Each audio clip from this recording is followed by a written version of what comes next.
एक बार की बात है, कुछ साइंटिस्ट ने मिलकर के एक बहुत ही इंटरेस्टिंग एक्सपेरिमेंट किया। उन्होंने क्या किया कि एक बहुत बड़ा सा पिंजरा लिया, उसके अंदर 5 बंदरों को रख दिया और वहां पर एक सीढ़ी लगा दी। उस सीढ़ी के टॉप पर कुछ केले रख दिए। फिर उन साइंटिस्ट ने क्या किया कि जैसे ही कोई भी बंदर उस सीढ़ी पर चढ़ता केलों तक पहुंचने के लिए, तो ऊपर से ठंडे पानी की बारिश करने लग जाता। तो जैसे ही वो ठंडा पानी गिरता उस बंदर के ऊपर जो कि सीढ़ी पर चढ़ रहा था, वो फटाफट से नीचे आता तो पानी बंद हो जाता।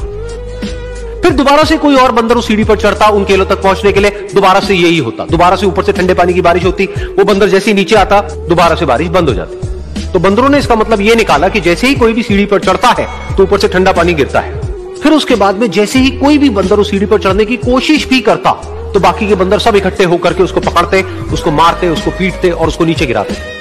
फिर दोबारा कोई कोशिश करता, दोबारा उसके साथ भी ऐसा ही होता। फिर उन साइंटिस्ट ने क्या किया कि उन 5 बंदरों में से एक बंदर को उस पिंजरे में से निकाला और उसकी जगह एक नए बंदर को उस पिंजरे के अंदर डाल दिया। अब उस बंदर को नहीं पता था कि यहां पर क्या खेल चल रहा है। उसको जैसे ही सीढ़ी के ऊपर वो केले नजर आए, वो फटाफट से उस सीढ़ी के ऊपर चढ़ने लगा। अब की बार साइंटिस्ट ने कोई बारिश नहीं करी, लेकिन फिर भी जो बाकी के बंदर थे उन्होंने इसको पकड़ा, सीढ़ी से नीचे उतारा और मारने पीटने लग गए। इस बंदर को समझ नहीं आया कि मेरे को क्यों मारा जा रहा है, तो उसने दोबारा कोशिश करी। जैसे उसने दोबारा कोशिश करी, दोबारा से उन 4 बंदरों ने वही किया। तो अब इस नए बंदर के दिमाग में क्या बैठ गया कि सीढ़ी पर चढ़ना मना है, अगर सीढ़ी पर चढ़ते हैं तो मार पड़ती है। वो सीढ़ी पर चढ़ना क्यों मना है और क्यों मार पड़ती है वो उसको नहीं पता था, बट उसके दिमाग में ये बैठ गया कि इस सीढ़ी पर नहीं चढ़ना है, ना किसी को चढ़ने देना है। फिर दोबारा से उन साइंटिस्ट ने क्या किया कि जो पुराने 4 बंदर थे उसमें से एक बंदर को निकाला और एक नए बंदर को उसी जगह पर डाल दिया। अब इस नए बंदर ने भी वही किया जो इससे पहले वाले ने किया था, यानी कि वो भागता हुआ गया, उस सीढ़ी के ऊपर चढ़ने की कोशिश करी, उन केलों तक पहुंचने की कोशिश करी। बाकी 4 इकट्ठे हो गए और उन्होंने उसको मारा पीटा, सीढ़ी से नीचे गिरा दिया। उसको कुछ समझ नहीं आया, उसने दोबारा कोशिश करी, दोबारा उसके साथ यही हुआ। और अब इस बंदर के दिमाग में भी यही बैठ गया कि सीढ़ी पर चढ़ना मना है और सीढ़ी पर चढ़ने से मार पड़ती है। फिर साइंटिस्ट ने एक एक करके जो पुराने 3 बंदर बचे हुए थे उसमें से भी एक एक करके उन बंदरों को निकाला और उनकी जगह पर 3 नए बंदर आ गए।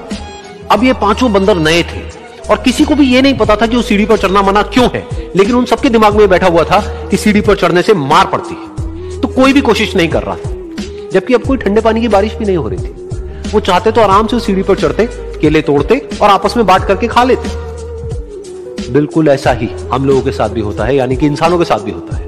हजारों साल पहले कोई प्रथा बनी होती है, कोई रीति रिवाज होता है जिसके पीछे कोई ना कोई वजह होती है, लेकिन वो वजह खत्म होने के बाद भी वो प्रथा चलती रहती है, वो रीति रिवाज चलते ही रहते हैं। किसी में इतनी हिम्मत नहीं होती है ये पूछने की कि हम क्या कर रहे हैं, क्यों कर रहे हैं, बस सबको ये पता होता है कि ऐसा ही होता है।